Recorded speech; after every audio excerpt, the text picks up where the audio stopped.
Akala ng dalaga, hinihika ang amo niya. Kaya pinuntahan niya pero gumagawa pala ng milagro. Siya tuloy ang napagdiskitahan nito. Nagbunga tuloy ng triplets. Isang mapagpalang araw po muli, madlang listeners. Ako po muli si Miss J.A. na maghahatid muli sa inyo ng isa na namang maganda at nakakakilig na kwento na isinulat ng ating mahusay na writer na si Sky Moon. Sana po'y magustuhan niyo ang kwentong ito at kapulutan ng aral. Maraming salamat. Simulan na natin ang kwentuhan. Gabi na sa Villarreal Group. Ang tanging naririnig ay ang huni ng mga kuliglig sa labas at ang kumakalam na sikmura ni Lia. Hawak niyang isang asul na folder. Isang kontratang kailangang mapirmahan ni Edgar Villarreal bago ang flight nito pa Singapore bukas. Diyos ko, Lia. Konting kempot na lang. Mapipirmahan na to ni Sir Edgar. Makakauwi ka na at makakakain ka na ng paborito mong pare sa kanto. Pagpapatatag niya sa sarili. Tumigil siya sa harap na malaking one-way glass door. Ang pintong ito ay nagsisilbing bintana para sa mga nasa loob upang makita mga empleyado. Habang sa labas naman ay tanging refleksyon lang ang makikita. Ngunit ngayon ay bahagyang nakabukas ito. Isang bagay na ipinagtaka niya dahil madalas ay saradong opisina ng kanyang boss kapag gabi. Kumatok siya ng mahina pero walang sumagot. Ay, sosyal. Open door policy palang lolo mo ngayon. Kumatok siya. Isang beses, dalawa, tatlo. Pero ang tanging sagot ay isang kakaibang tunog. Parang hirap na humihinga. Parang hinihika. Hala, baka inaatake niya si Sir sa loob. Sa sobrang panik, hindi na nag-isip si Lia. Tinulak niyang pinto na malakas. Sir Edgar, yung inhaler niyo! Pero napatigil siya. Sa likod ng glass desk, nakasandal si Edgar. Lusang korbata, bukas ang 3 butones ng polo at puno ng pawis sa noo. Mariin ang pikit na mga mata nito habang humihinga ng malalim at paos. Doon naintindihan ni Lia. Hindi hika ang nangyayari sa kanyang boss, kundi matinding init. Isang mahinang ungol ang kumawala sa mga labi ni Edgar na nagpatas ng balahibo ni Lia sa buong katawan. Dahilan para mabitawan ng dalaga ang hawak niyang asul na folder. Kumalat ang mga papel sa sahig. Agad na napadilat si Edgar. Sa sobrang gulat, muntik na itong mahulog sa kanyang upuan. Mabilis itong inayos ang sarili. Pero huli na ang lahat dahil nakita na ni Lia ang lahat. Namumula mukha at hindi makagalaw sa kinatatayuan. Kaya naman hindi na nito naisara na maayos ang kanyang zipper. At doon na, literal na nalaglag ang panga ng dalaga. Diyos ko, Lord, totoo ba to? Bulong ni Lia sa kanyang isip habang ang mga mata ay parang magnet na nakadikit sa ibaba. Ang higanteng batuta na akala niya ay sa movies lang nakikita, nasa harap na niya ngayon. Lia, what the hell are you doing here? Sigaw ng kanyang boss. Ang mukha ay mas pula pa sa kamatis. Sir, akala ko po kasi inaatake kayo ng hika. Yung tunog niyo po kasi parang humihigop ng mainit na sabaw eh. Sigaw din ni Lia habang tinatakpan ng sariling mga mata. Pero nakasilip naman siya sa pagitan ng kanyang mga daliri. Damn it. Sa 2 taon na sekretary kita, nakita mo ba ako hinihika? Malay ko ba kung late onset asthma yan? You idiot! Lumabas ka! Now! Lalabas na po. Pero sir, yung pirma niyo, sayang overtime ko. Kahit nanginginig ang tuhod, lumuhod si Lia para pulutin ang mga papel sa paanan ng table ni Edgar. Sa taranta, nauntog pa siya sa gilid ng mesa. Aray, yung bungo ko! God, Lia, stop it! Tumayo si Edgar para tulungan siyang tumayo. Pero dahil sa liit ng espasyo sa likod ng desk, nagkabungguan ang kanilang mga katawan. Napatigil silang dalawa. Ang amoy ng mamahaling perfume ni Edgar na hinaluan ng pawis ay nalanghap ni Lia. Napatingin ang dalaga sa ibaba. Nanlaki ang mga mata niya. Sir, yung... Hindi maituloy ng dalaga ang sasabihin. Itinuro nito ang ibaba gamit ang nanginginig niyang daliri. Napatingin din si Edgar dahil nakita naman ni Lia yon imbes na mahiya. Isang mapang-asar ng ngiti ang sumilip sa mga labi niya nang makita ang reaksyon ng dalaga. Lalo siyang lumapit hanggang sa maramdaman ni Leah ang init ng armas ng boss niya sa kanyang hita. Bakit, Leah? Ngayon ka lang ba nakakita ng ganito kalaki? Sir, parang anaconda na naligaw sa opisina. Kasi pa ba yun sa pantalon niyo? Natawa ng baritono ang CEO. Don't worry, Leah. Hindi naman to nanunuklaw. Pati pa na lang kung bibigyan mo ako ng dahilan. Hinawakan ni Edgar ang baba ni Leah at iniangat ito para magtagpo ang kanilang mga mata. Ang distansya nila ay halos wala na at ang batuta ni Edgar ay sumasagi na sa hita ng dalaga. Dahilan para manginig ang tuhod dito. Sir, yung folder po talagang pinunta ko rito. Huling hirit ni Leah. Kahit ng totoo, ay parang gusto niyang makita kung hanggang saan ang kayang gawin ng higanteng nakita niya. The folder can wait, Leah. Pulong ni Edgar sa kanyang tenga na nagpadaloy ng kuryente sa buong katawan niya. Pero ito, hindi na ito makakahintay. Dahil mukhang kailangan mong panindigan ng pag-istorbo mo sa akin. Nanlamig ang mga kamay ni Leah habang nananatiling nakadikit ang kanyang likod sa gilid ng mesa. Sir, hindi po kasama sa job description ko ang maging anaconda tamer. Nauutal na hirit ni Leah. Isang ngiti ang gumuhit sa mga labi ni Edgar. Mas lalo nitong inilapit ang mukha sa dalaga hanggang sa magdampi na ang dulo ng kanilang mga ilong. Ramdam ni Leah ang bawat paghinga ni Edgar. Consider this an emergency task. You disrupted my momentum. Help me finish this, sir. Dahan-dahang ibinaba ni Edgar ang kanyang kamay. Marangin na hapit ang dalaga palapit sa kanya. Ang asul na folder na puno ng mahalagang dokumento. Nakalimutan na ni Leah na nag-e-exist iyon sa sahig. Ang tanging malinaw sa kanya ay ang init. Sir Edgar, mahinang tawag ni Leah. Ang kanyang kamay ay kusang kumapit sa balikat ng boss para hindi siya tuluyang matumba nang kargahin siya nito at pinaupo sa ibabaw ng lamesa. Call me Edgar, Leah, at least for tonight. Sagot ng lalaki bago tuluyang sinakop ang mga labi ng dalaga sa isang halik. Ang mga kamay ni Leah na kanina'y nanginginig sa takot, ngayon ay mapanghas ng gumagapang sa likod ng ulo ni Edgar. Hinihila ang lalaki na mas malapit. Ramdam niya ang matitigas na muscle ni Edgar sa ilalim ng polo nito. You're a very distracting secretary, Leah. Pulong ni Edgar habang ang kanyang kamay ay dahan-dahang itinaas ang laylayan ng blouse ng dalaga. And tonight, I'm officially distracted. Nagising si Leah sa tunog ng kanyang alarm clock. Dahan-dahan siyang bumangon, ngunit agad ding napaigtad nang maramdaman ang panginig ng kanyang mga hita. Diyos ko, sambit niya, ang boses ay pause pa rin. Anong ginawa mo, Leah? Kinuha niyang kanyang telepono sa ibabaw ng side table. Isang mensahe ang bumungat sa kanya na nagpabilis sa tibok ng kanyang puso. From Sir Edgar Villarreal. I'm on my way to the airport for my Singapore flight. We didn't get to finish our conversation, but we will talk to the moment I get back. Rest well, Leah. Rest well? Mapait na natawa si Leah. Paano siya makakapagpahinga kung ang bawat sulok ng kanyang isipan ay punong-puno ng mukha ng kanyang boss?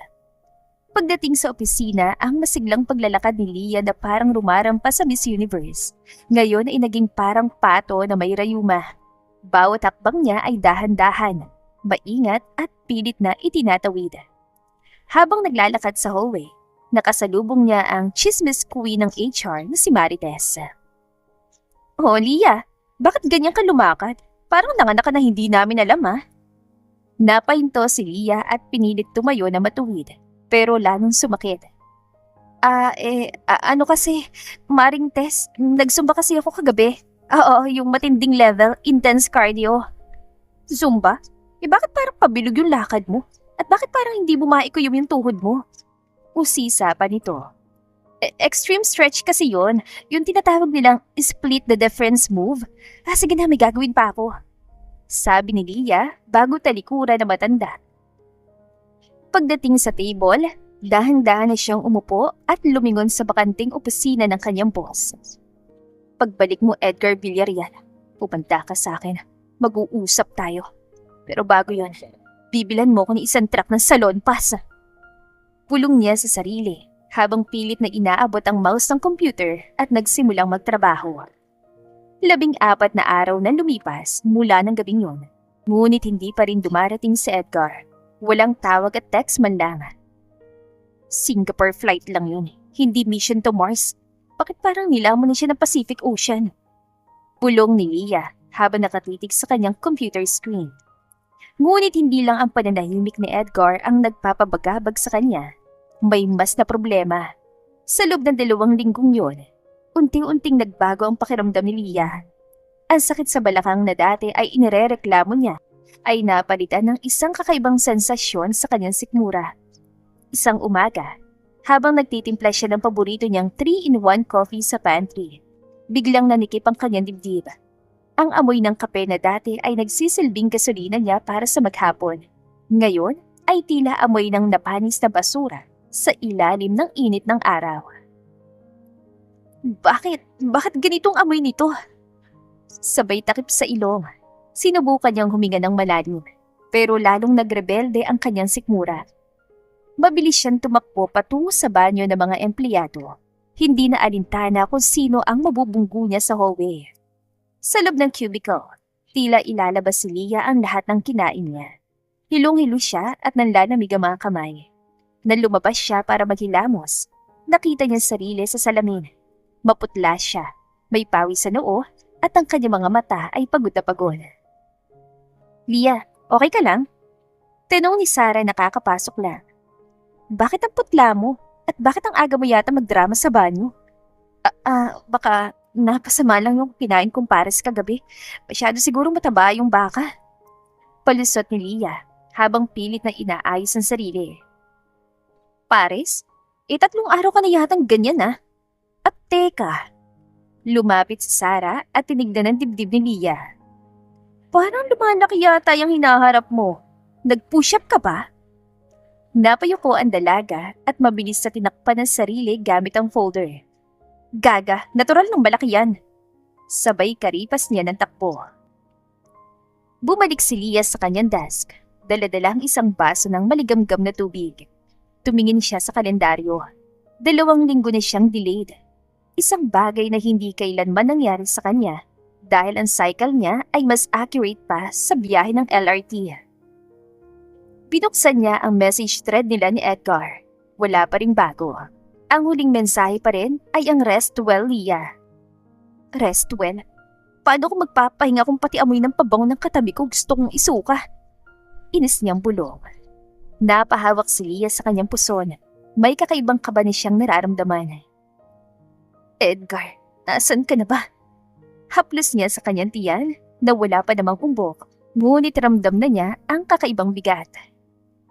Doon niya napagtanto, kailangan na niyang dumaan sa pharmacy pag-uwi.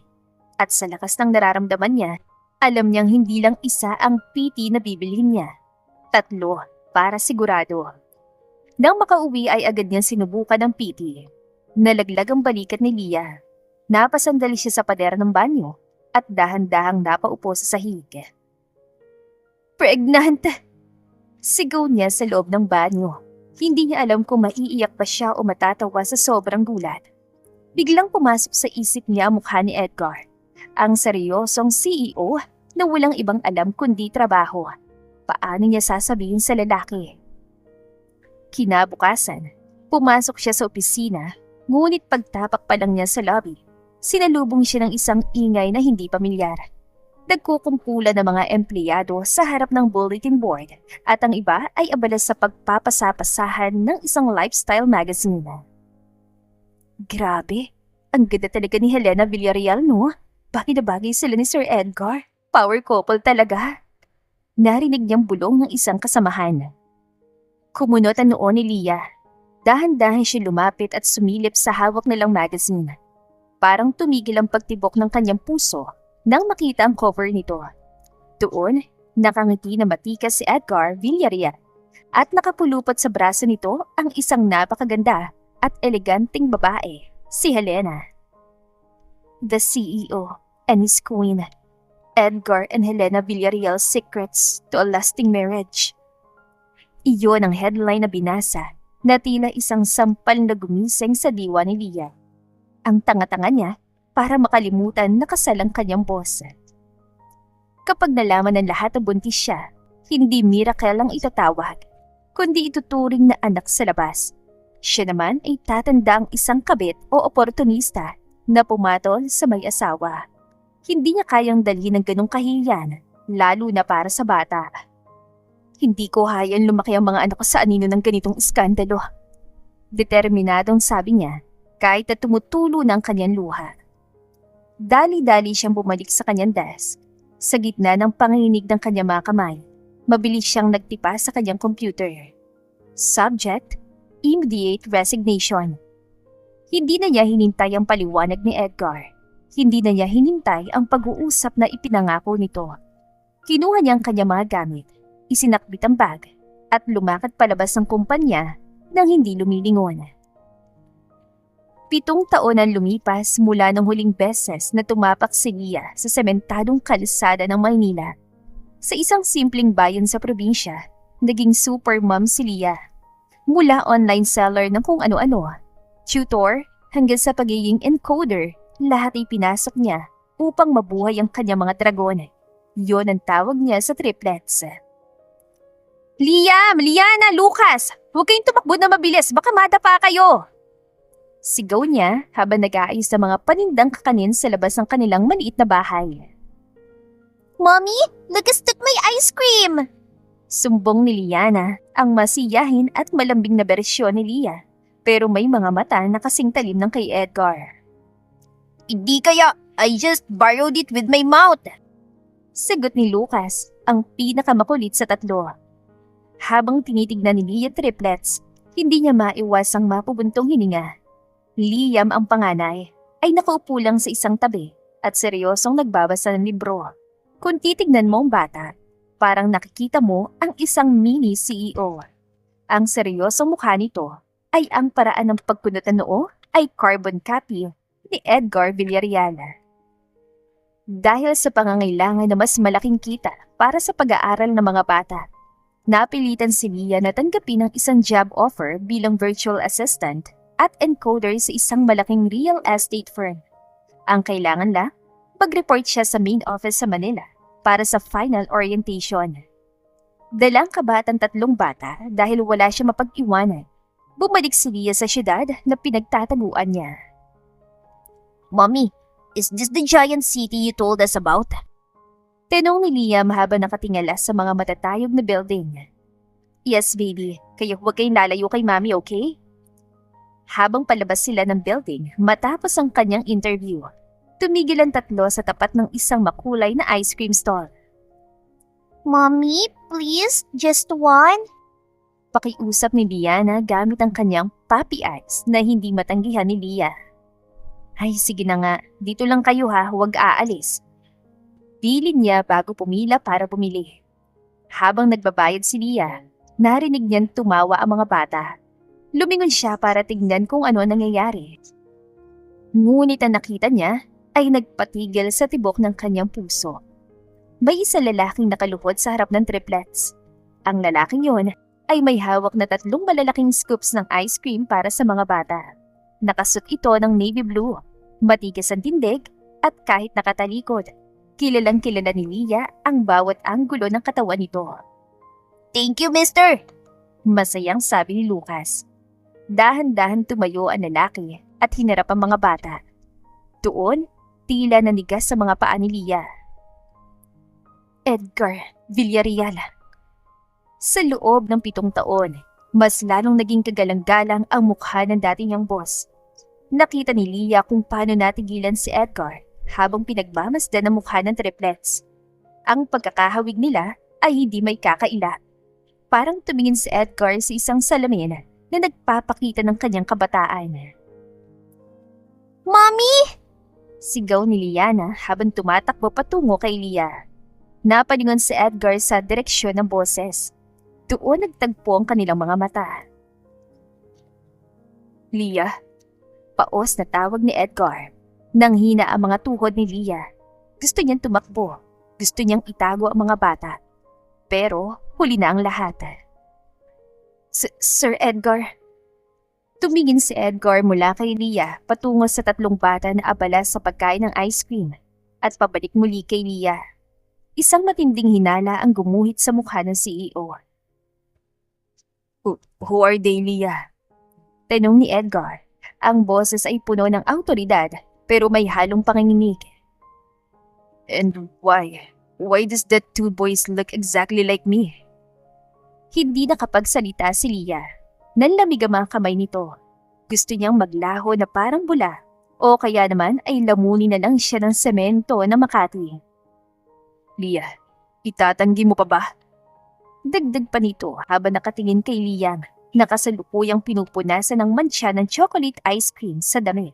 Isang ugali na eksaktong-eksakto kay Edgar. The resemblance is uncanny. Huminga ng malalim si Leah. Sir Edgar, long time no see. Kayo pala yan. Pilitan tawa niya na parang tunog ng kinakalawang na yero. Salamat po sa ice cream ha. Pero kailangan na naming umalis. May appointment pa kami sa vaccination ng mga aso namin. Leah, hindi ako nakikipagbiruan. Hakbang ni Edgar, papalapit. Dahilan para mapatras si Leah at muntik nang matumba sa basurahan. Sino nga man nila? Bakit kamukhang-kamukha akong mga batang yun? Itinuro ni Edgar si Liam na ngayon ay nakataas ang isang kilay, isang Villarreal trademark na ginagawa ni Edgar kapag naiirita. Sila ba? Mabilis sa sagot ni Leah. Naku sir, marami lang talagang ganitong mukha sa probinsya namin. Uso po yung ganitong hulmahan doon. Yung tinatawag nilang default face ang aming baryo. Default face? Kumunatan noon ni Edgar. And the other 2, they have my eyes and my nose, Leah. Sir, coincidence lang po yan. Alam niyo naman ng mga bata ngayon, kapag mahilig sa laro sa cellphone, nag-iibang DNA. Desperadang hirit ni Leah. Ano ba itong pinagsasasabi ko? DNA nag-iiba dahil sa Mobile Legends? Wika niya sa kanyang isipan. Naiirita na si Edgar dahil hindi konektado ang mga pinapaliwanag dito sa kanya. Mommy, who is he? Singit ni Liana habang hila-hila ang laylayan ng damit ni Leah. Is he the anaconda guy you were talking about?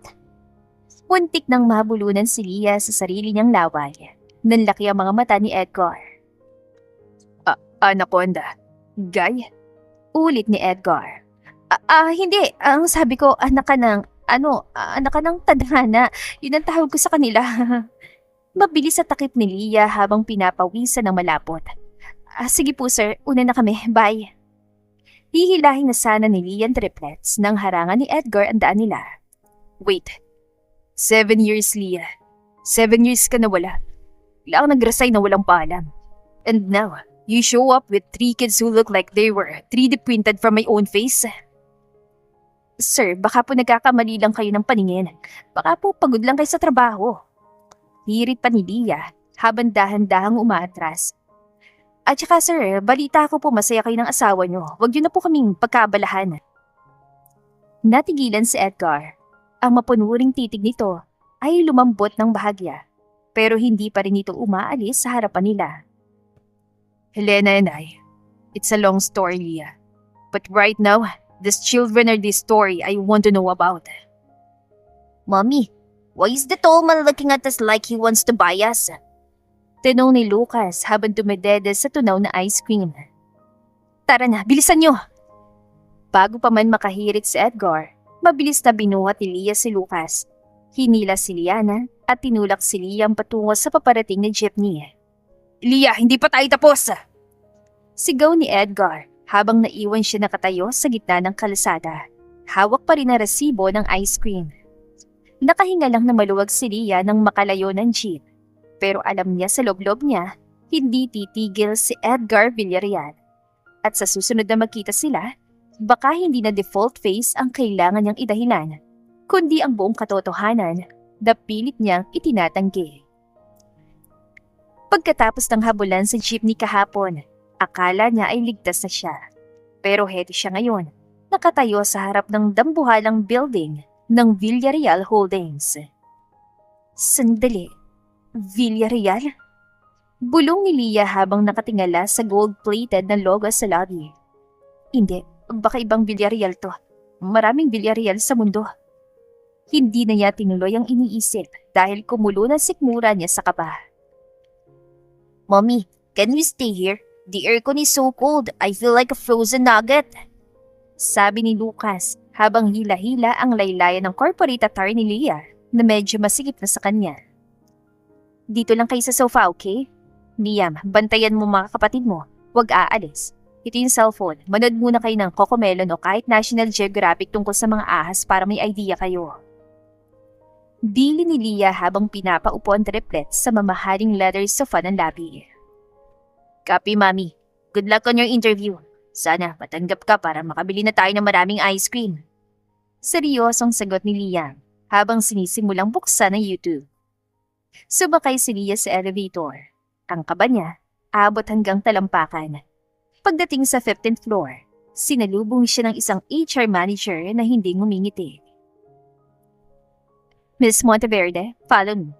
The owner personally wants to oversee the final screening for the senior encoder position. He's very particular with details. Sabi ng manager. Owner?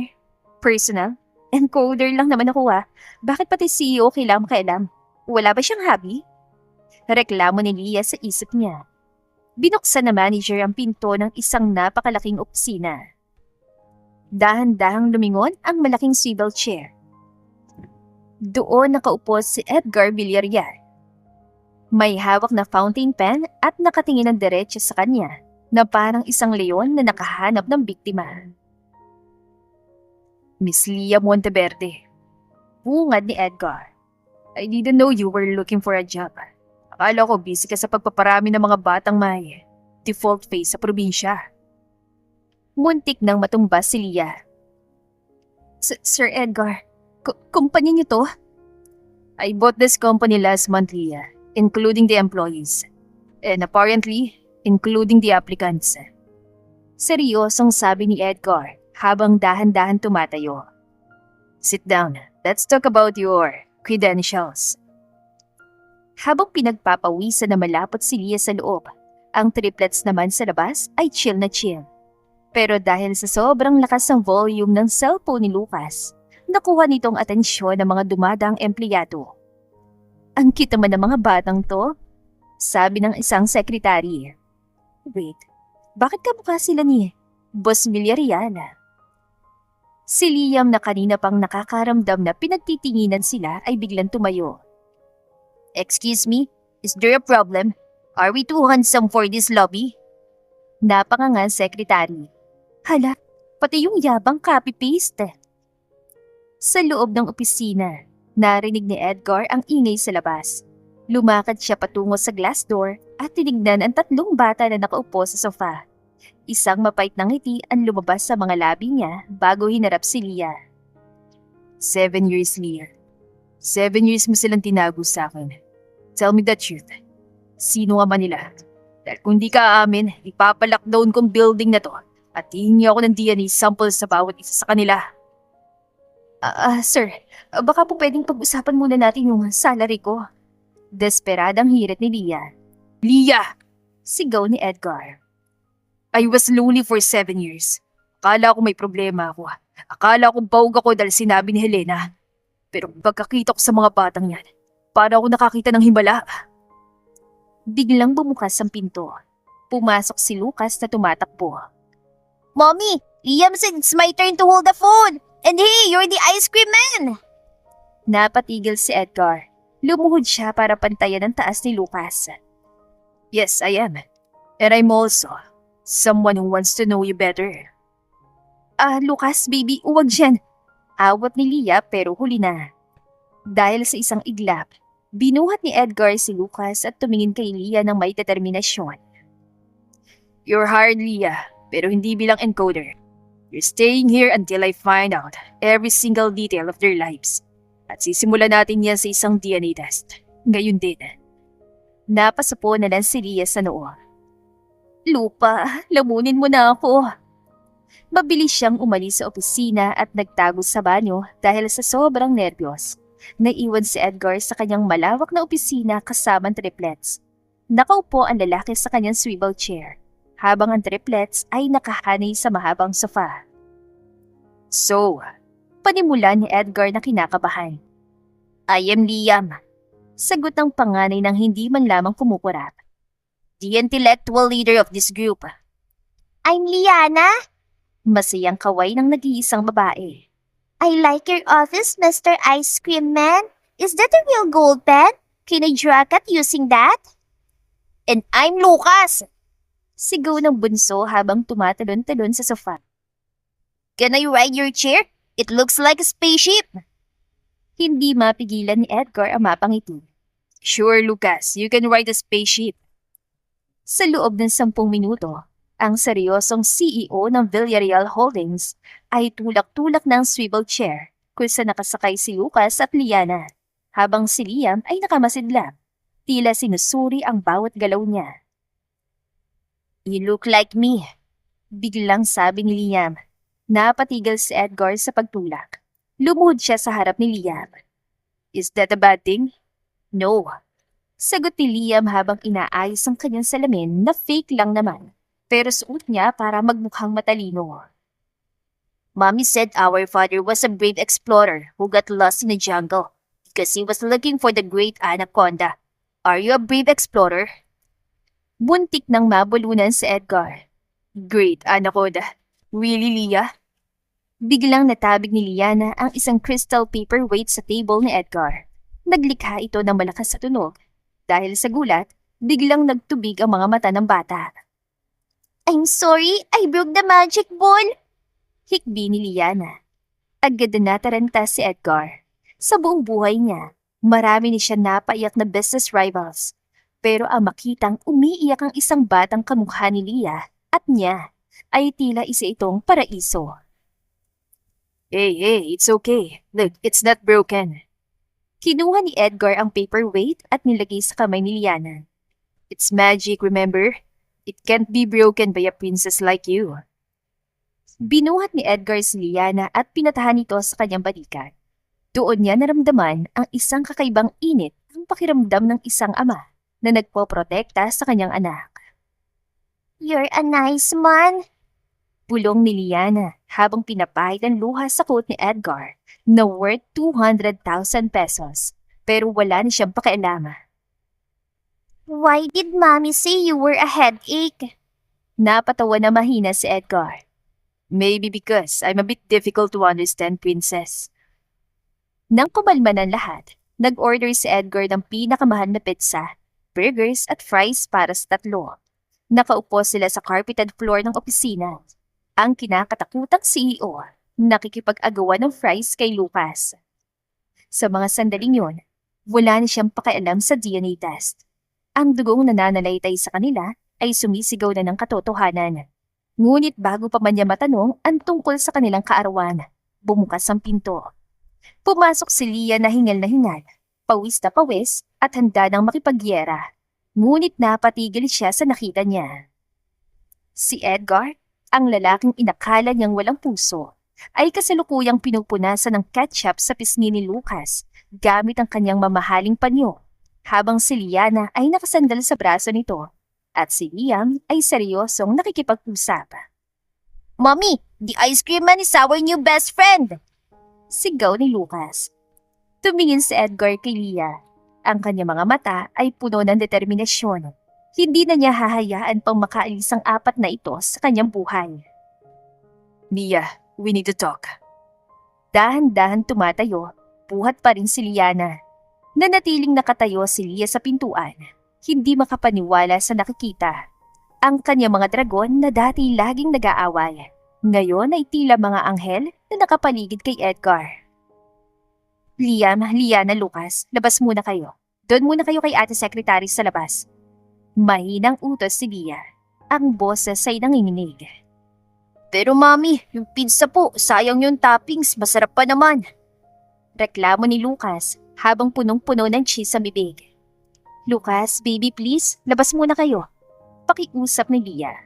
Bumaba si Liana mula sa pagkakabuhat kay Edgar at lumapit sa kanyang ina. Mami, huwag ka na po magalit kay Ice Cream Man ha. Mabait naman po siya eh. Inayos niya po yung magic ball ko. Tinignan ni Liam si Edgar pagkatapos ay ang kanyang ina. Sige na, tara na muna sa labas. Mag-uusap na sila ng pangmatanda. Yung usapan na may iiyak o kaya may magsisigawan. Ganyan naman lagi sa TV, di ba? Nantuluyan ng makalabas ang triplets at sumarang pinto. Tila nawala ng hangin sa loob ng opisina. 7 years, Leah. 7 taon ako namuhay sa kasinungalingan. Panimula ni Edgar. Di ba sabi ko mag-uusap tayong dalawa pagbalik ko, pero anong ginawa mo, umalis ka? Sir, hindi niyo naiintindihan. Hindi ko naiintindihan. Ulang ni Edgar habang humahakbang papalapit. Leah, pinaniwala ako ni Helena na hindi ako pwedeng magkanak. Pinaniwala niya ako na may problema ako. At ikaw na tanging taong pinagkatiwalaan ko. Tinago mo ang anak ko. Dahil may asawa kayo! Sigaw naman ni Leah. Hindi na napigilan ng luhang kanina pang gustong kumawala. Nakita ko sa magazine. Kayo ni Helena, power couple. Ayokong lumaki ang mga anak ko na tinatawag na anak sa labas. Ayokong ituring silang pagkakamali. Natigilan si Edgar. Ang galit sa kanyang mga mata ay napalitan ng sakit. Leah, matagal nang tapos ang sa amin ni Helena bago pa nangyari ang gabi yun. It was a business marriage. At nung nalaman niyang wala akong balak ibigay ang kalahati ng kumpanya ko, iniwan niya ako. We were divorced years ago, Leah. Hindi lang inilabas sa media para sa stocks. Divorced? Pero yung magazine. Old news. PR strategy lang yun. But it doesn't matter now. Hawak ni Edgar sa balikat si Leah. Ang malagay sila. Liam, Lian, and Lucas. Sila ba ang bunga ng gabing yun? Yumukos si Leah, humahagulgol na. Oo. Sila nga. Sila mga dragon na bumuhay sa akin sa loob ng 7 taon. Sila lang ang meron ako, Edgar. Kaya please, huwag mo silang kukunin sa akin. Sa labas ng pinto, nakadikit ang 3 maliliit na tainga. Sabi ko sa inyo eh. Bulong ni Liam. Iiyak na si Mommy. Crying level na sila. Mommy said the tall man is our dad. Bulong ni Liana. Ang mga mata ay kumikinang sa tuwa. Ibig sabihin po ba, pwede tayong mag-ice cream araw-araw kasi mayaman siya? Shh! Manahimik nga kayo! Saway ni Lucas. Gusto ko malaman kung ikikis ba niya si Mommy. Biglang bumukas ang pinto. Napatayo ng tuwid si Liam, habang si Lucas naman ay mabilis na nagtago sa likod ni Liana. Tumingin si Edgar sa 3 bata. Sa pagkakataong ito, lumuhod siya at nilahad ang kanyang mga kamay. Hindi ko sila kukunin sa iyo, Leah. Sabi ni Edgar habang nakatingin sa mga anak. Because from now on, I'm going to be with you. Magkakasama na tayong lahat. Kayo po ba talaga daddy namin? Tanong ni Lucas. Ang boses ay maliit at tila nag-aalinlangan. Gumiti si Edgar. Ang mga mata ay basa na rin ng luha. Oo, Lucas. Ako ang daddy nyo. At hindi na ako mawawala ulit. Yay! Billionaire daddy natin! Sigaw ni Lucas sabay takbo at iyakap sa kanyang ama. Daddy, pwede na po ba tayo bumili ng totoong spaceship? Natawa naman ito habang iyakap-yakap ang 3 sabay tingin kay Leah at inilihad ang isang kamay. Leah, kailangan natin ayusin to. Bilang isang pamilya. Lalapit na sana si Leah nang biglang tumunog ang telepono sa desk ni Edgar. Ang caller ID, Helena Alcantara. Agad na pinatay ni Edgar ang tawag. Tumingin siya kay Leah na bakas ang takot at pagdadalawang isip sa mga mata, kaya agad niyang pinatay ang tawag. Hindi pa ito tamang oras para malaman ang lahat dahil malalaman ni Helena. Bulong ni Edgar. She is a woman who plays dirty, Leah. Kapag nalaman niyang may mga anak ako, gagamitin niyang triplets para gipitin ako sa kumpanya. I need to protect you and the kids first. So, anong gagawin natin? Tanong ni Leah habang hinihilan triplets palapit sa kanya. Itatago ko na naman ba sila? Tatakbo na naman ba kami? No, never again. Listen, Agents Liam, Lian, and Lucas, may secret mission tayo. Sa labas ng kwartong ito, hindi niyo muna ako pwedeng tawagin dad. Mananatili muna tayong secret agents. Can you do that? At doon kayo, titira sa akin. Copy that, boss dad! Seryosong sagot ni Leah habang nagsasaluto. Basta po, may pizza sa secret headquarters namin. Hirit naman ni Lucas, na ikinatawa na lamang ng dalawa. Kinabukasan, naging usap-usapan sa buong building ang pagpasok ni Leah bilang senior encoder sa ilalim mismo ng opisina ni Edgar. Para hindi mahalata, nagkasundon dalawang magkunwaring, professional at masungit si Edgar sa harap ng mga empleyado. Sa loob ng opisina, may isang hidden door sa likod ng malaking bookshelf. Doon muna pansamantala ang triplex habang oras ng trabaho. Isang napakagandang lounge na puno ng toys, gadgets at pagkain. Miss Monteverde! Sigaw ni Edgar na narinig hanggang sa labas ng pintuan, kunasa ng mga chismosang empleyado. Bakit ang bagal mo mag-encode? Come inside my office, now! Mabilis na pumasok si Leah, kunwari ay nanginginig sa takot. Pero pagkasara ng pinto. Grabe ka naman sumigaw, munti ko na mabitawan yung kape ko. Reklamo ni Leah sabay upo sa dambuhalang swivel chair ni Edgar. I'm sorry, kailangan nating maging convincing. Natatawang sabi ni Edgar habang minamasahe ang balikat ni Leah na ikinagulat naman ito. Anong ginagawa mo? Mabilis sa tanong sabay ilag. Muntik na siyang mapatalon sa gulat nang maramdaman ang init na mga kamay ni Edgar sa kanyang balikat. Humarap siya rito. Ang mga mata ay nanlalaki sa pagkabigla. Sa 7 taon na lumipas, nasanay siya mag-isa, walang humahawak sa kanya. Lalo na si Edgar. Hindi naman sila naging intimate nung nagtatrabaho pa siya dito. Nangyari lang ang lahat ng isang gabi nang mahuli niya itong nagsasarili na nauwi sa isang mainit na eksena. Napatigil din si Edgar. Ang kanya mga kamay ay naiwang bitin sa hangin. Sorry. Mahinang sabi ni Edgar, halatang naiilang din. Ibinaba niyang kanya mga kamay at ibinulsa mga ito habang tumitingin sa malayo. Naisip ko lang na baka pagod ka na. I mean, simula nang dumating kayo rito, mukhang hindi ka pa nakakaupo na maayos. Kahit na, baka may makakita sa atin, Edgar. Isa pa, hindi tayo ganun. Seryosong paalala ni Leah, bagaman ramdam niyang bahagyang pag-init ng kanya mga pisngi. Mag-usap tayo tungkol sa mga bata. O tungkol sa trabaho pero huwag yung ganito, masyado mabilis. Napakamot sa batok si Edgar, isang kilos na hindi mo akalaing gagawin ng isang makapangyarihang CEO. You're right, I'm sorry. Gusto ko lang kasing bumawi pero mukhang nakakalimutan ko magkaiba rin pala sitwasyon nating dalawa. Pero gaya na sabi ko sa'yo, Leah, di ba?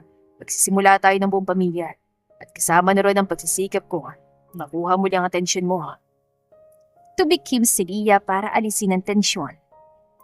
Mabuti pa, tignan mo na lang yung tattoo sa loob. Baka kung ano nang ginagawa ni Lucas sa PlayStation mo, baka i-trade in yan para sa mas maraming nuggets. Bahagyang natawa si Edgar. Ang tensyon ay dahan-dahang nawawala. Liam is there, he's responsible. Pero si Lucas, kailangan ko nga sigurong i-check. Akmang lalakad na si Edgar patungo sa secret room nang tumigil siya at lumingon muli kay Leah. Leah? Thank you for staying. Kahit alam kong gusto mo nang tumakbo palabas ng building na to kanina pa. Hindi sumagot si Leah. Sa halip ay tinalikuran niya ito at kunwari inayos ang kanyang computer screen. Ngunit na makapasok na si Edgar sa silid ng mga bata, doon lang niya nakahinga ng malalim. Hinawakan niyang kanyang balikat kung saan naroon ang bakas ng hawak ni Edgar. 7 years, Leah. 7 years mo siyang iniwasan. Tapos isang masahe lang, parang gusto mo nang bumigay. Suway niya sa sarili. Sa loob ng secret room ay magugulo na ang 4. Daddy, look! I won! Sigaw ni Lucas habang tinataas ang controller. No, you didn't. I let you win because you were about to cry. Walang emosyong sabi ni Liam habang nag-aayos ang kanyang salamin. I wasn't crying. Napubing lang ako, no? Depensa ni Lucas. Lumapit si Edgar at umupo sa tabi nila sa carpet. So, sino susunod na kakalaban sa akin? Me! Sigaw ni Liana. Bit-bit ang isang kulay pink na controller. But Daddy, if I win, you have to tell us a story about why Mommy calls you Anaconda. Nabulunan si Edgar sa sarili niyang laway. She calls me what?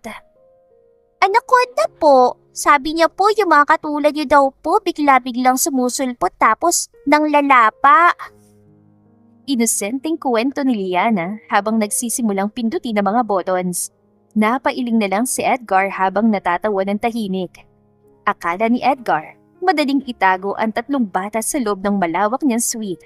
Pero sa ikalawang araw pa lang, parang gusto niyang mag-file ng resignation sa sarili niyang kumpanya para magbigay ang buong atensyon niya sa triplets at kay Leah. Daddy, bakit yung internet dito hindi makapag-load ng Roblox? Reklamo ni Liam habang nakaupo sa sahig, katabi ang mga folders ng annual financial report. Liam, Daddy is working. Gamitin mo muna yung mobile data ko. Sagot ni Edgar nang hindi tumitingin sa anak dahil may binabasa siyang kontrata. Si Lucas po, ginawang slide yung sofa nyo. Kanina pa po siya nadudulas. Tigdag ni Liam. Napatingin si Edgar kay Lucas na kasalukuyang nakatiwarik sa sofa. Lucas, stop that. Baka tumamang ulo mo sa table. But it's fun, Daddy. Parang sa park. Sigaw naman ito bago tuluyang mahulog sa carpet. Aray! Mabilis na lumapit si Leah at pinatayo ang bata. Sinabi ko na sa inyo huwag malikot. Edgar, seryoso. Baka may makarinig sa kanila sa labas. Yung sekretary mo kanina patingin ng tingin sa pinto tuwing may kumakalampag dito sa loob. Dahil kailangan magpanggap, lumabas na lamang si Leah sa main office para magkunwaring nagtatrabaho sa desk niya. Maya-maya, lumabas si Edgar. Seryoso, mukha't nakapamulsa. Miss Monteverde, lumingon ang lahat ng empleyado. May error ang data na pinasok mo sa system. Come to my office. Now. Opo sir, pasensya na po. Sagot ni Leah habang pinipigilan ng sarili na irapan ng lalaki. Pagpasok sa loob at pagsara ng pinto, agad na kinuha ni Leah ang isang folder at hinampas ng mahina sa braso ni Edgar. Error ka dyan. Ayusin mo naman yung pag-arte mo, masyado kang masungit. Baka isipin nila, tatanggalin mo na ako. Natawa naman ito at hinuli ang kamay niya. Masyado ka kasing kampante sa labas. Tsaka kailangan ko lang ng dahilan para makausap ka. Nakakabaliw ang mga anak mo dun sa loob, Leah. Si Liana gusto kong may kapan. Anak natin, Edgar. Anak natin sila. Pagtatama ni Leah, napangiti si Edgar. Yeah, anak natin. And I love the sound of that. Biglang sumulpot si Leah na mula sa likod ng malaking bookshelf. May hawak na pink na lipstick. Mommy, Daddy? Daddy said he wants to be a princess too? I never said that. Depensa ni Edgar. Pero huli na dahil nakita na ni Leah ang bahid ng pink sa mga pisngi ng CEO. Agad itong naglagay doon nang sumampa ang bata sa sofa para maabot ang mukha ng kanyang ama. Bagay sa'yo, Sir Edgar. Pangaasar ni Leah habang tumatawa. Bagay sa pagka-billionaire mo yung shade ng lipstick ni Liana. Hinaplos ni Edgar ang kanyang pisngi habang nakatingin sa tawa ni Leah. Imbes na mapikon, isang pilyong ngiti ang sumilay sa kanyang mga labi. Oh, talaga? Bagay pala ha? Bulong ni Edgar. Bago pa makaiwas si Leah, mabilis na lumapit ang CEO at hinawakan siya sa baywang. Sapat na para mapatigil ito sa pagtawa. Kung bagay sa akin, dapat sa'yo rin. Sabi mo diba, pamilya tayo? Sharing is caring. Edgar, ano ba ang mga bata? Hindi na natapos si Leah sasabihin dahil ininikit ni Edgar ang kanyang pisngi sa pisngi niya. Dahilan para malipat ang pink na lipstick sa mukha. Nagkatinginan silang dalawa. Patas na tayo. Biro ni Edgar, habang ang kanyang mga mata ay nananatiling nakatitig sa mga mata ni Leah. Pagdating sa penthouse, parang wala lang sa triplets ang pagod buong maghapon. Habang nagbibihis si Leah, nag-iwan si Edgar sa sala kasama triplets. Ang kinatatakutang CEO ay kasalukuyang ginagawang kabayo ni na Lucas at Liana sa carpet. Faster, Daddy Horse! Tawa ni Liana. Wait, the horse needs to drink some coffee first. Hapon na sabi ni Edgar, pero hindi nawawala ang ngiti. Lumabas si Leah na suot ang puting button-down shirt ni Edgar. Masyadong malaki ito sa kanya hanggang hita ang haba. Napahinto si Edgar sa paggapa nang makitang itsura ni Leah. Ang basang buhok nito at ang amoy ng kanyang sabon na humalos sa bango ni Leah ay tila may kakaibang kiliti sa kanyang sistema. Daddy, why are you looking at mommy like that? Your face is turning red again. Puna ni Liam na kasalukuyang nagbabasa ng tablet sa tabi nila. Mainit lang dito sa sala. Lucas, Leah, tara na sa kwarto niya. Time to sleep. Ngunit humirit pa ang mga ito pagkapasok sa kwarto. Daddy, yung sipilyo ko nawawala! Sigaw ni Lucas mula sa hallway. Nasa pangalawang drawer, Lucas! Sigaw ni Edgar pabalik. Pero ang tingin ay nasa mga mata pa rin ni Leah. Daddy, si Liam ayaw mag-share ng toothpaste. Hirit naman ni Liana. Napakamot na lang ng ulo si Edgar. Wait lang, Leah. Mukhang kailangan ko muna silang i-neutralize. Natawa si Leah habang pinapanood si Edgar na pumasok sa kwarto ng mga bata. Narinig niya ang tawanan, ang konting asaran at ang huling good night, Daddy, bago tuluyan tumahimik ang paligid. Pumasok naman siya sa master's bedroom upang ayusin ang kanyang higaan. Sa guest room dapat natutulog si Edgar, pero ngayon ay nakasandal ito sa headboard ng kama. May hawak na baso ng wine at nakatingin ng diretso sa kanya. Anong ginagawa mo dito? Doon ka sa kabilang kwarto matutulog. Mia, sawa mo ko sa mata ng mga bata at sa mata ko. Ikaw lang babaeng gusto kong makatabi gabi-gabi. Pilyong sagot ito. Ibinaba ang baso at dahan-dahan tumayo. Lumapit siya kay Leah at kinulong ito sa pagitan ng kanyang mga bisig at ng pader. 7 taon tayong hindi nagkita. 7 taon ako natulog mag-isa sa malaking kamang ito habang iniisip ko nasan ka. Kaya pa ako papayag na matulog ka sa kabilang kwarto? Edgar, paniligaw pa lang usapan natin. At bahagi ng paniligaw kong ipaalala sa iyo kung gaano tayo kasarap magsama. Bulong ni Edgar sa kanyang tainga. Hinaplos niyang baywang ni Leah pababa. Isang haplos na nagpadala ng kuryente sa buong katawan nito. Pagkatapos ay dahan-dahan niya itong hiniga sa kama. Mula sa ibabaw, tinitigan ng lalaki ang mukha ni Leah. Galit ka pa ba sa anaconda mo? Tinong niya ng may pilyong ngiti bago idinikit ang mga labi sa leg ni Leah. Edgar, mahinang ungol ni Leah, habang ang kanyang mga kamay ay pusa ng gumapang sa batok ng lalaki. Hindi ko na ititigil to, Leah. This time wala na makakaistorbo sa atin. Bulong nito, bago tuluyang sinakop ang mga labi ni Leah. Dahan-dahang gumapang ang mga kamay ni Edgar sa laylay ng suot ni Leah, habang ang bawat halik niya ay tila nag-iiwan ng apoy sa balat ng dalaga. Edgar, mahinang sambit ni Leah. Ang kanyang hininga ay naging habola. I've missed everything about you, Leah. Bulong ni Edgar sa pagitan ng mga halik sa kanyang balikat. Hinubad ni Edgar ang kanyang polo nang hindi inaalis ang tingin kay Leah. Sa ilalim ng malamdam na ilaw, bakas ang determinasyon sa kanyang mga mata. Determinasyong bawiin ang bawat segundong nawala sa kanila. Marahan niya muling inihiga si Leah sa malambot na kama. Ang kanyang katawan ay nakapatong. Ramdam ni Leah ang init ng balat ni Edgar laban sa kanya. Ang mga haplas nito ay pihiyo pero maingat. Tila kinakabisa ang bawat kurba ng kanyang katawan na 7 taon itong pinangulilaan. Wala nang takbuhan ngayon, Leah. Pilyong bulong ni Edgar bago muling sinakop ang mga labi ni Leah ng mas malalim at mas mapusok. Ang bawat ungol at mahinang buntong hininga na kumakawala sa silid ay saksi sa emisyong matagal nilang ibinaon. Matapos ang ilang buwang pagtatago sa loob ng opisina at ang unti-unting pagbuo ng kanilang pamilya sa loob ng penthouse, nagpasya na si Edgar. Hindi na niya kayang makita si Leah na nagtatago sa likod ng mga files at mga bata na kailangang maging ninja tuwing may bisita. Leah, it's time. I want the world to know you're my wife. I want the triplets to carry my name officially. Seryosong sabi ni Edgar habang nag-aalmusal sila. Pagkaman may kaba, pumayag si Leah. Bit-bit ang kaba, bumiyahe sila patungo sa mansyon ng mga pinyariya. Suot ni Leah ang isang eleganting dress, habang ang triplets naman ay bis na bihis. Nakaminis at si Liam at Lucas, habang naka-pink dress naman si Liana. Daddy, is great grandma scary?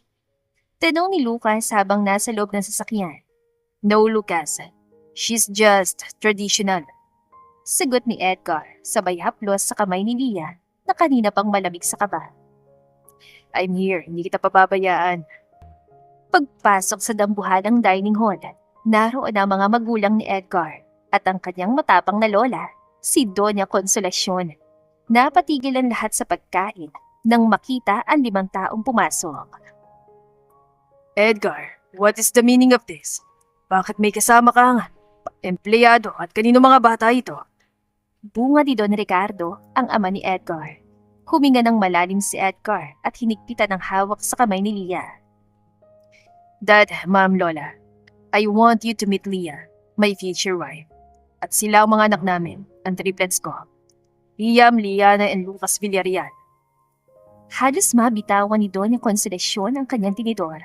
Ang ina ni Edgar ay napahawak sa dibdib, tila hihimatayin.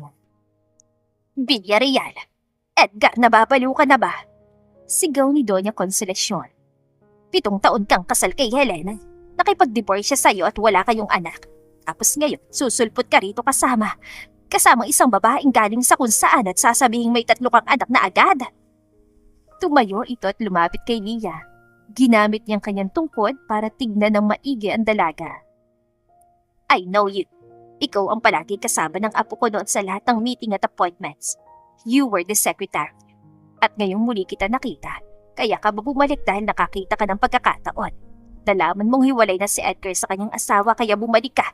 Dala mga batang ito para kumuha ng mana. Mariin na wika ng matanda. Lola, enough! Sigaw ni Edgar. Hindi po ako bumalik para sa pera niyo. Matapang na sagot ni Leah, kahit na nanginginig ang kanyang tuhod. Nabuhay ko sila na maayos sa loob ng 7 taon nang wala kayo. Nandito kami dahil gusto ni Edgar na makilala niyo mga apo niyo. Apo, paano namin masisiguro? Baka kung kaninong anak yan na ipinipilit mo sa pamilya namin. Hindi namin tatanggapin ng isang babaeng galing sa baba at mga batang hindi namin siguradong dugo. Dagdag pa ng matanda. Edgar, nung ibig sabihin nito, akala namin ay isang matagumpay na businesswoman mula sa ibang bansa ang ipapakilala mo kaya ka nagpatawag ng dinner. But a secretary? Isang hamak na empleyado mo lang? Wika naman ni Doña Sylvia, ang ina ni Edgar. Hindi lang siya basta secretary, Mom. She was the woman I loved since 7 years ago. Siyang ina ng mga anak ko. Diyos mio, Edgar! Sigaw ni Doña Consolacion habang hinahampas ang kanyang tungkod sa sahig. Pinahiya mo na kami noon ang pakasalan mo si Helena para sa kumpanya. At ngayon ay magdadala ka ng isang babaeng walang pangalan sa pamilyang ito. At ang mga batang ito, paano kami makakasiguro na sila'y dugong Villarreal? Look at them, Lola. Turo ni Edgar sa triplets. Hindi niyo ba nakikita ang sarili ko sa kanila? Si Liam, si Lucas, si Liana. Kailangan pa ba ng papel para patunayan ang katotohanan? Sa mundong ito, Edgar, papel ang nagpapatakbo ng lahat. Malamig na sabi ni Don Ricardo, ang lolo ni Edgar, habang tinititigan si Liam. Miss Monteverde, magkano? Kanong kailangan mo para iwanan ang anak ko at ibigay sa amin ng mga bata? Alam nating lahat na kaya ka lang bumalik ay dahil nalaman mong solo na ulit si Edgar. Naramdaman ni Leah ang panginginig ng kanyang buong katawan, hindi dahil sa takot, kundi dahil sa matinding galit. Humarap siya kay Don Ricardo. Hindi niyo ako kilala. 7 taon ko silang tinago dahil ayokong maranasan nilang ganitong klaseng trato. Hindi ko kailangan ng pera niyo dahil sa loob ng 7 taon, sapat ang pagmamahal ko para busugin sila. Nandito kami dahil pinilit ako ni Edgar, dahil gusto niyang magkaroon sila ng ama. Pero kung ganito rin lang naman ang matatanggap nila, Edgar, aalis na kami. Akmang tatalikod na si Leah nang biglang humakbang si Liam sa harap ng kanyang lolo Ricardo.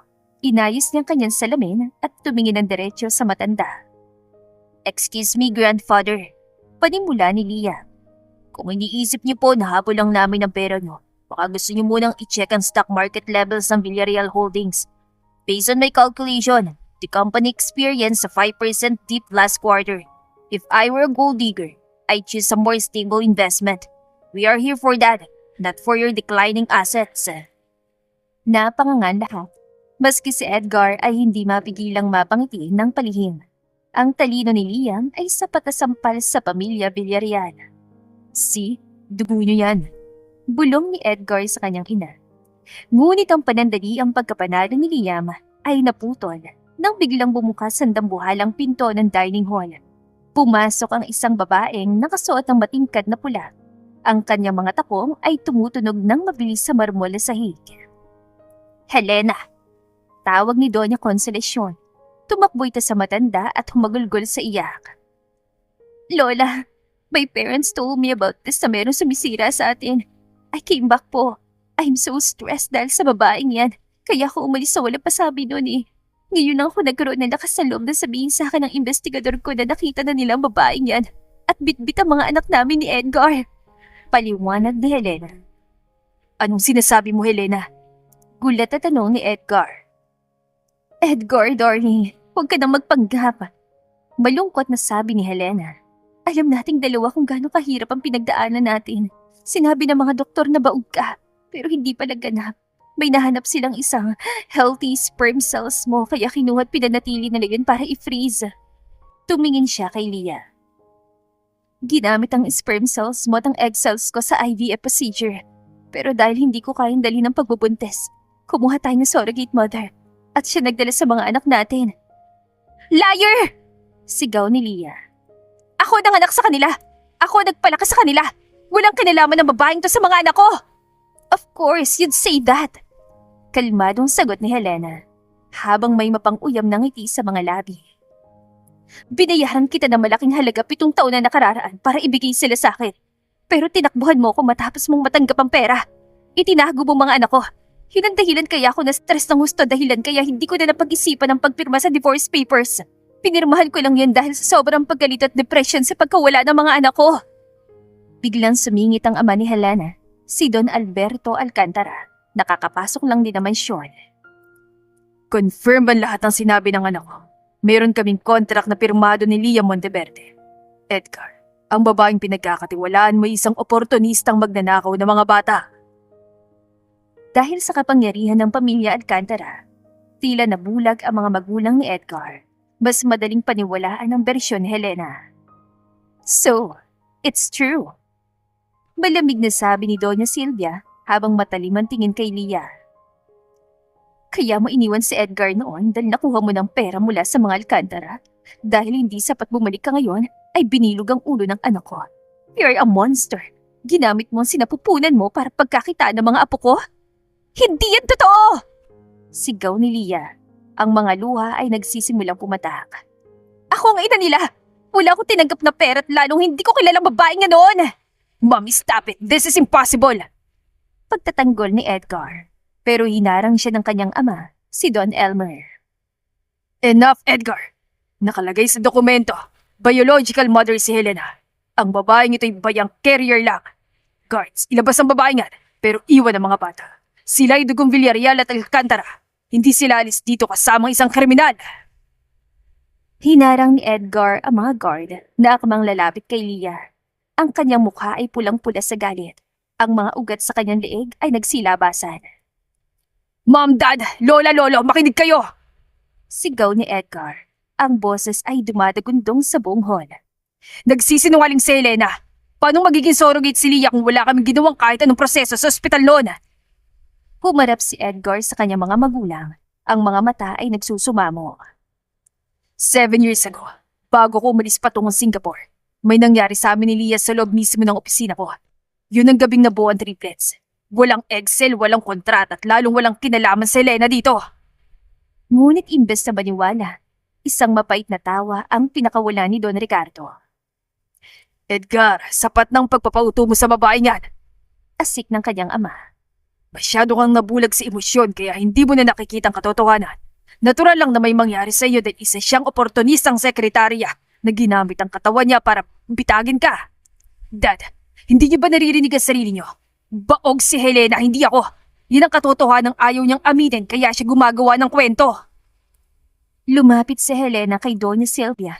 Kunwari ay nagpapahid ng luha. Tignan niyo, pati si Edgar inalindang na niya. Edgar, darling, ginamit kong impluensya ng pamilya ko para ayusin ang lahat noon dahil ayoko mapahiya ka. Pero hetong pasasalamat mo, ang kampihan ng carrier na nagnakaw sa mga anak ko. Dahil sa kapangyarihan ng mga Alcantara at sa takot ng mga Villarreal na mabulgar ang issue ni Edgar, mas pinili nilang maging bingi at bulag.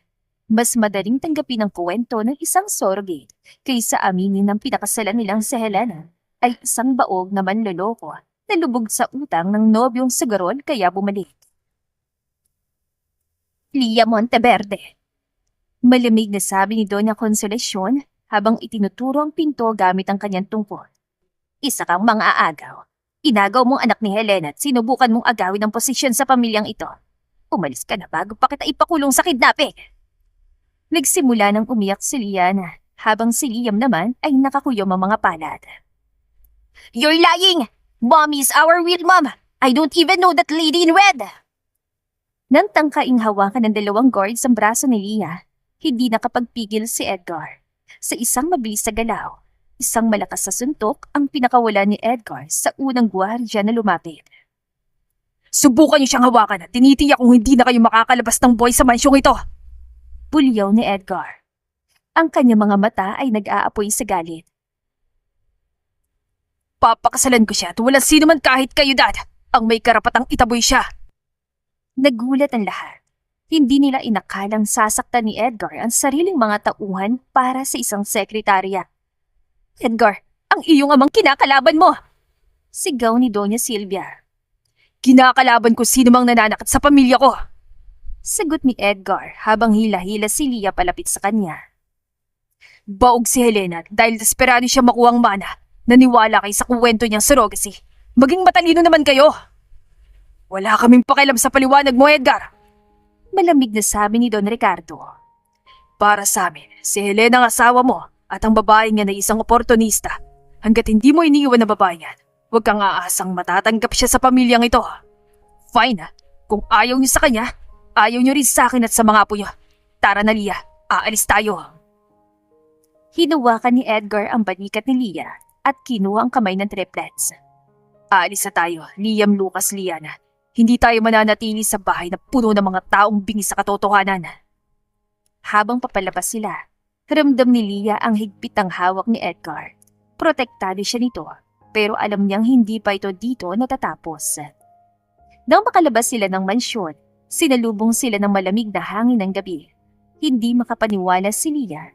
Ang pamilyang dapat ay tatanggap sa kanyang mga anak ay ang siya pang tumuring sa kanya na isang kriminal.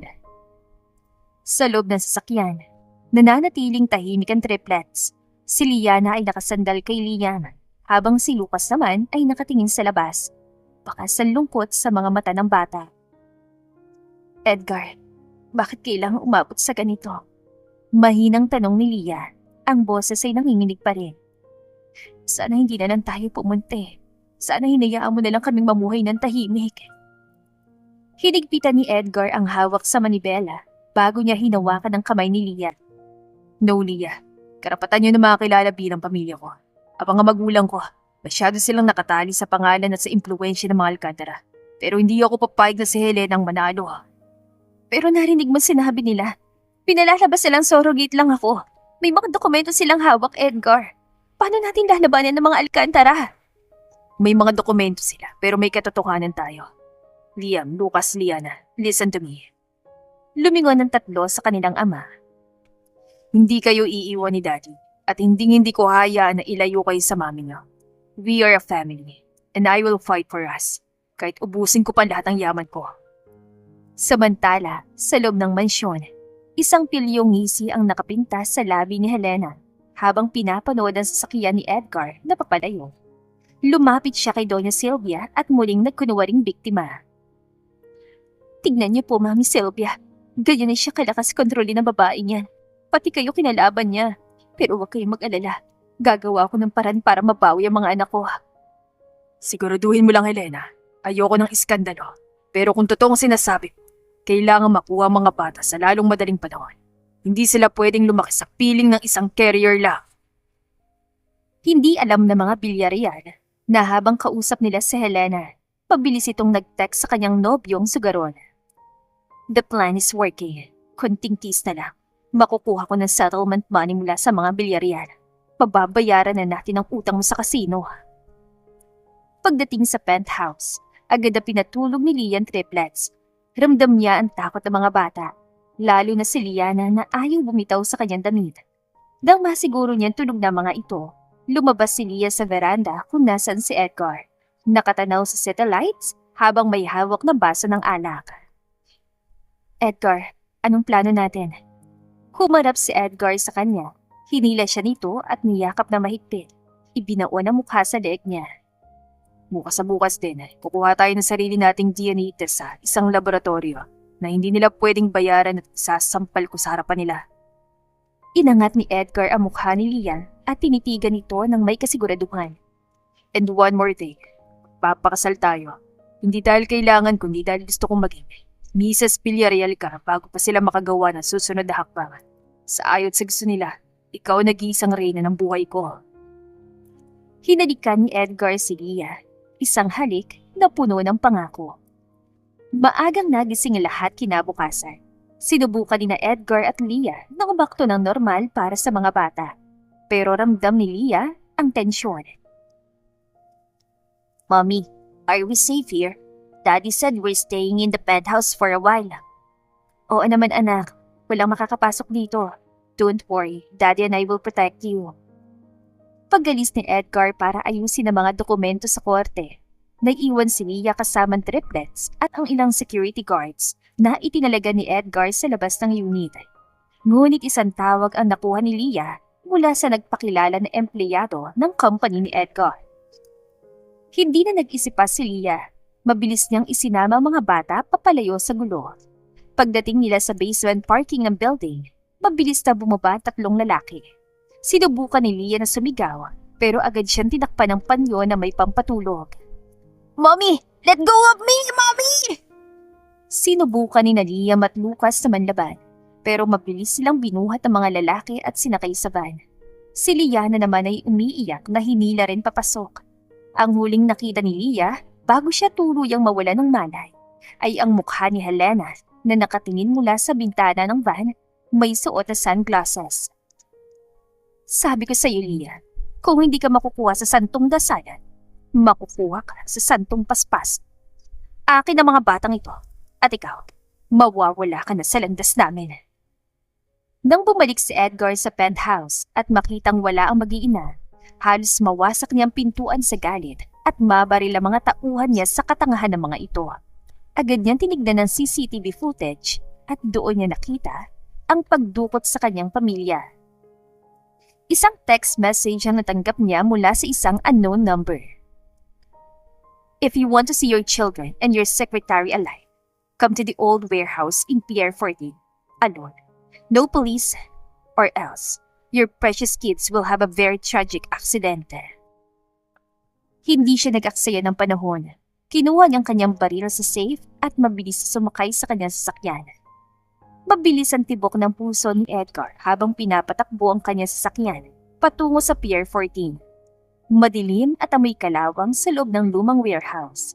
Pagpasok ni Edgar, bumungad sa kanya si Helena na prenting nakaupo sa isang upuan.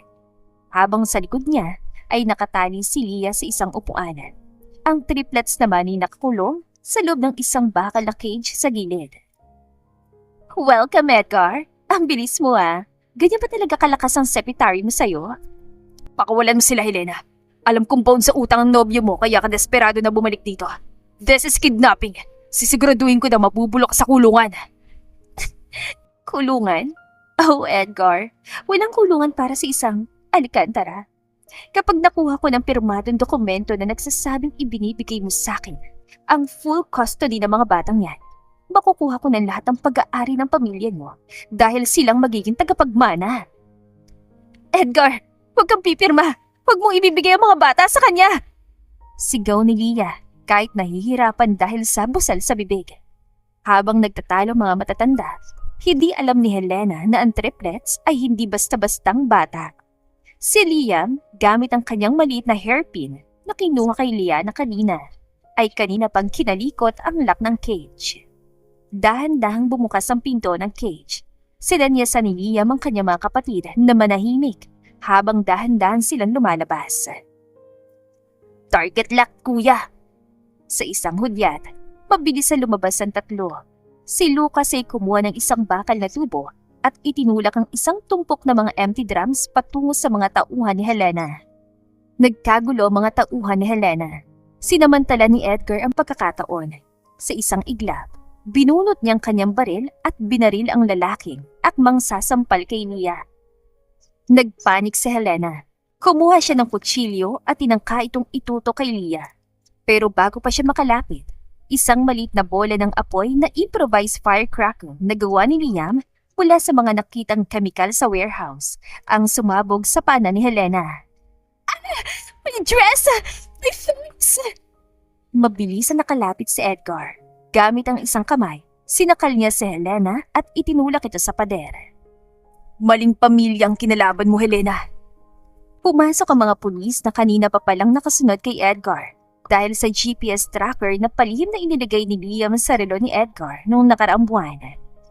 Helena Alcantara, you are under arrest for kidnapping and falsification of documents.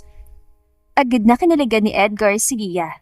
Mahigpit niya itong niyakap habang ang triplets naman ay yumakap sa kanilang mga binti. I'm sorry, Leah. I'm so sorry. I promise, hindi na ito mauulit. Ligtas na tayo, Edgar. Ligtas na mga bata. Daddy, next time, can we have better security? The lock on that cage was so basic. It only took me 45 seconds. Natawa si Edgar sa gitna ng pagod at kaba. Binuhat niya si Liana at Lucas habang nakaakbay kay Leah. Don't worry, Liam. After this, we're going to a place where no one can touch us. Habang pinapanood nilang sinasakay si Helena sa mobil ng pulis, huminga ng malalim si Edgar at hinalikan ang noo ni Leah. Pakiramdam niya ay nabunutan siya ng tinik sa dibdib. Tapos na, Leah. Harap na sa batas si Helena at ang mga Alcantara. Wala nang hahadlang sa atin. Pwede na tayo magpakasal at mamuhay ng tahimik kasama ang triplets. Gumiti si Leah, hinawakan niyang kamay ni Edgar at ipinatong ito sa kanyang tiyan. Edgar, may isa pa akong gustong sabihin sa'yo. Kaya siguro masyado ako naging emosyonal itong mga nakaraang linggo. Hindi lang dahil sa gulo. Napatigil si Edgar. Tumingin siya sa kamay ni Leah na nasa tiyan nito. Tapos ay tumingin ulit sa mukha ni Leah. Nalaki ang kanyang mga mata habang unti-unting sumisila yung isang pilyong ngiti. Leah, huwag mo sabihin. Oo, Edgar. Nung isang araw lang ako nag-test. Bago tayo pumunta sa mansyon. Buntis ako ulit. Magiging puyat atin na ulit ang triplets. Natulala si Edgar bago siya biglang humiyaw sa tuwa. Binuhat niya si Leah at inikot-ikot sa gitna ng kalsada. Hindi inaalintana ang mga pulis at usisero sa paligid. Yes! Target lock ulit! I'm the best marksman in the world! Sigaw ni Edgar habang tumatawa. Daddy, please put mommy down. Baka mahilo ang bagong baby. And based on the statistics of our family, should we expect another set of triplets? Natawa si Leah habang ibinababa siya ni Edgar. Sana naman ay isa lang muna ngayon, Leah. Mahirap makapagkarera sa 3 dragon. Hinalikan ni Edgar si Leah na matagal at puno ng pagmamahal. Kahit 10 pa yan, Leah, hindi ako mapapagod. This time, I will be there from day 1. I'll be there for every checkup, every craving, at bawat sipa ng baby natin. Wala na makakaagaw sa inyo sa akin.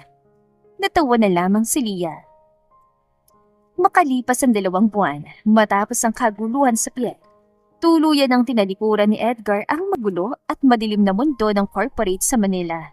Binitiwan niya ang pagiging CEO, habang siya naman ay nagpasyang bumili ng isang malawak na lupain sa probinsyang Hacienda de Lea. Ngunit sa gitna ng saya, hindi maiwasang maging malungkot. Iyon ang araw ng kanilang kasal. Gusto ni Edgar na gawing legal ang lahat. Sa kabila ng ginawa ng kanyang mga magulang, nagpadala pa rin siya ng imbitasyon sa kanyang pamilya. Gusto niyang bigyan sila ng huling pagkakataon na makita ang kanilang mga apo at ang kanyang magiging bagong anak. Sa harap ng maliit at lumang simbahan sa bayan, naghihintay si Edgar.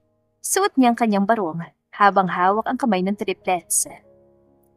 Daddy, will Grandpa and Grandma come? Tanong ni Liam. Ang kanyang mga mata ay naghahanap sa mga sasakyan dumarating. Tumingin si Edgar sa kalsada. Hanggang sa huling minuto, bago magsimula ang seremonya, walang dumating. Ni isang anino ng mga Villarreal ay hindi sumipot. Pinili ng kanyang mga magulang ang kanilang imahe kaysa sarili nilang dugo at laman. Kahit na papano, ay dumalo rin ang pamilya ni Leah na buong pusong tinanggap si Edgar. Kasama rin nilang iilang malalapit na kaibigan at mga dating empleyado ni Edgar nung siya pa'y isang aktibong CEO. Huminga ng malalim si Edgar. Masakit, pero alam niyang kailangan niyang maging matatag. Nang bumukas ang pinto ng simbahan at lumabas si Leah, na suot ang isang simpleng puting bastida, tila nawala ang lahat ng sakit. Ayos ka lang ba? Wala ba sila? Ngumiti si Edgar bago niya hinawakan ng kamay ni Leah sa harap ng altar. Ayos lang ako, Leah, dahil narito kayo. Sapat ng pamilyang binuo natin. Silang nawalan, hindi tayo. Nagpatuloy ang kasal na dinaluhan lamang ng mga bagong kaibigan nila sa probinsya at ng mga tauhan sa asyenda. Pagbalik sa asyenda, habang pinapanood nilang lumulubog ang araw sa likod ng mga taniman, niyakap ni Edgar si Leah mula sa likuran. Alam mo, Leah, tama ka. Mas masarap palang hangin dito. Mas masarap mabuhay nang walang kailangang patunayan sa mundo. Salamat, Edgar. Salamat sa pagpili sa amin. Hindi ko kayo pinili, Leah. Kayo ang buhay ko. At dito sa asyenda nito, sisiguraduhin kong ang tanging lalago ay ang pagmamahalan natin at ang mga pangarap ng ating mga anak. Sa gitna ng katahimikan ng gabi sa probinsya, sa ilalim ng mga bituin, nahanap ng mga pamilya Villarreal ang kanilang tunay na lugar. Isang lugar kung saan ang pag-ibig ay higit pa sa anumang apelyido o yaman. Dito sa gitna ng mga bundok at sariwang hangin, natagpuan nilang katahimikan, matagal nilang ipinagkait sa kanilang mga sarili. Isang umaga, tanaw mula sa veranda ng kanilang malaking bahay na bato, makikita si Edgar na nakasuot lamang ng simpleng puting t-shirt at maong, habang kausap ang mga magsasaka sa kanyang farm. Ang dating masungit na CEO ng boardroom ay isa na ngayong masayahing amo na nagpapatakbo ng isa sa pinakamalaking taniman ng mga prutas at gulay sa rehiyon. Daddy Horse, come here to get the ducks! Sigaw ni Liana habang tumatakbo sa damuhan. Wait for me, princess! Tawa ni Edgar. Kasunod niya sina Liam at Lucas na ngayon ay abala sa pag-aaral kung paano mag-alaga ng mga kabayo. Si Leah naman ay masayang nag-aayos sa mga bulaklak sardine habang ang kanyang tiyan ay kapansin-pansin ang paglaki. Sa kabila ng lahat, dito sa probinsya, tila bumagal ang oras at naging kulay rosas ang paligid. Napatigil lamang ito sa pag-aayos ng mga rosas nang makarinig siya ng malakas na tilian mula sa gilid ng kamalig. Napailing na lamang siya at napangiti. Alam na niyang ibig sabihin yon. Ang triplets ay meron na namang bagong kalokohan. Liam, Lucas! Ibigay niyo sa akin yan! Sigaw ni Liana habang hinahabol ang dalawang kuya niya na may bitbit na maliit na walkie-talkie. Negative, Princess. This is a top secret observation. We are monitoring the behavioral patterns of the new foals. Kailangan namin ng tahimik na paligid. Target lock, kuya. Nakita ko si Daddy. Mukhang magpapahinga sa ilalim ng puno. Sugod!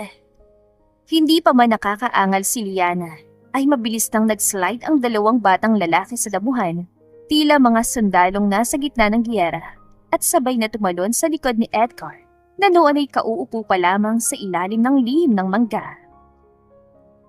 Wow, may mga magnanakaw sa asyenda! Tawa ni Edgar habang pilit na binubuhat ang dalawang makulit na anak sa kanyang balikat.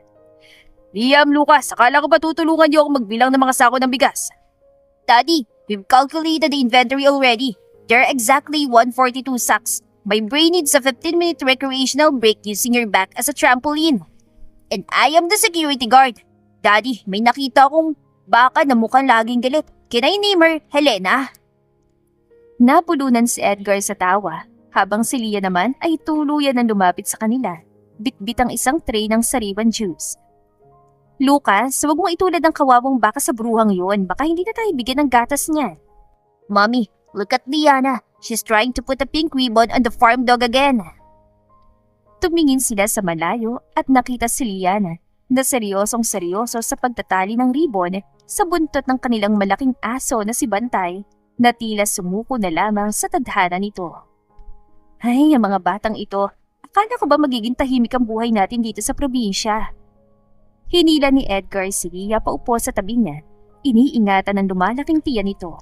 Sinandal niyang ulo ni Leah sa kanyang balikat habang ang triplets ay nagsimula ng magunahan sa pagtakbo patungo sa kanila para sa kanilang yakap. Tahimik? Never, Leah. With this tree, paparating pang ika-4. Boring ang tahimik. Gusto ko yung ganito. Maingay, magulo.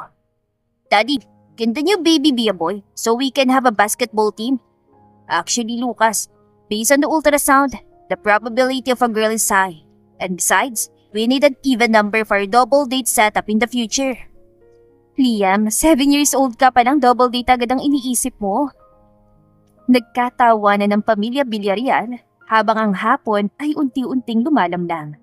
Ang ingay ng triplets ay humahalo sa huli ng mga ibon at kalansing ng mga dahon. Sa wakas, pagkatapos ng 7 taon na pagtatago, ay nahanap na ni Edgar ang kanyang tunay na paraiso sa piling ng kanyang matapang na asawa at ang mga anak niyang kahit kailan ay hindi siya hinayaang makatulog sa katahimikan.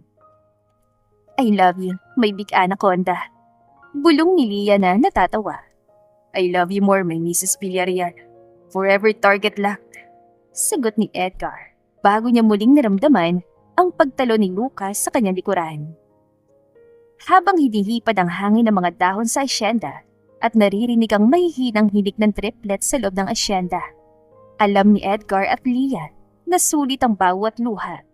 Dahil sa dulo ng bawat unos, laging may naghihintay na payapang bukas para sa mga pusong marunong lumaban ng tapat. At dito na po nagtatapos ang ating kwentong pag-ibig. Maraming salamat po sa pakikinig. To God be the highest glory. Hanggang sa muli, paalam!